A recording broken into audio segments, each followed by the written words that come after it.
Hey guys, before we get into the video today, I have a shitload of free Pokemon cards for online stuff. So if anyone's interested, I'm going to give away a whole bunch of these in the next couple Pokemon related videos I'm going to do.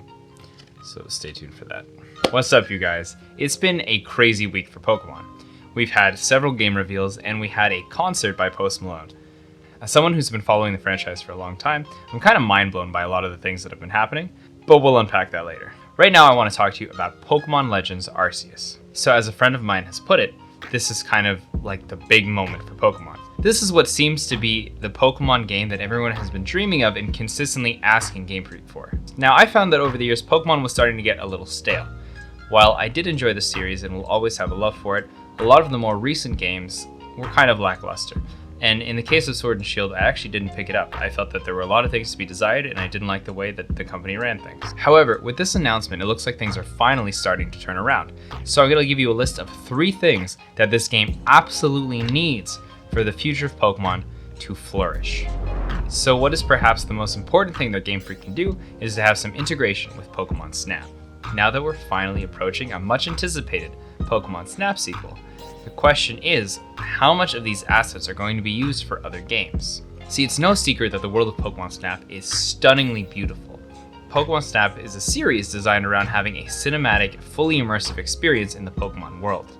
Now, it would be a no-brainer for Game Freak to take some of the same assets that they've built and interactions the Pokemon have in the wild and put them into their new games. This would also be an incentive for Game Freak to continue making Pokemon Snap games, as they can improve the immersiveness of a main series game. And if they can monetize the whole thing, why would they not do that? Now just imagine, if every Pokemon game had a beautiful movie-like experience going forwards, I think everybody would enjoy Pokemon a lot more. Now this next point is a little controversial, and a lot of you may not agree with me. It is my own opinion, and I'm curious to hear yours. Now the second biggest thing, at least for me, is that they need to stop making new gimmicks. There has already been a plethora of really cool battle tactics that Pokemon has implemented over the years. However, over time, they've really dumped most of them to try and move on to new things to recapture our attention. I think it would make much more sense if they brought these things back slowly and fully flourished them out.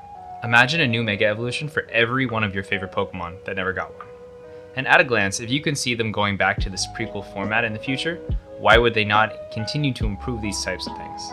It would allow the Pokemon Company to stop focusing on trying to be new and innovative and really fully flourish out the things that we find interesting. Now the third thing is actually from a business perspective and not necessarily directly related to Pokemon, and that is that Game Freak needs to stop making other games.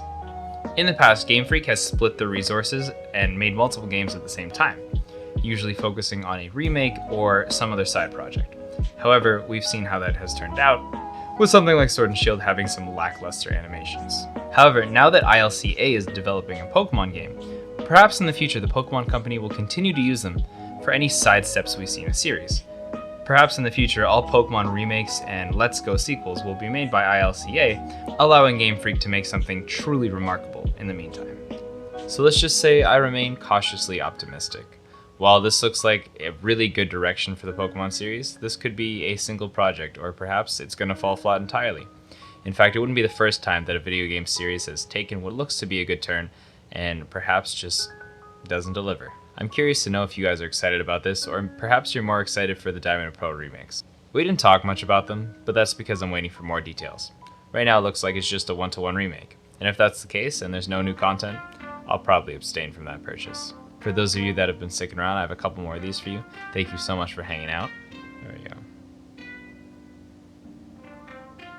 Well, until next time, have yourselves a fantastic evening.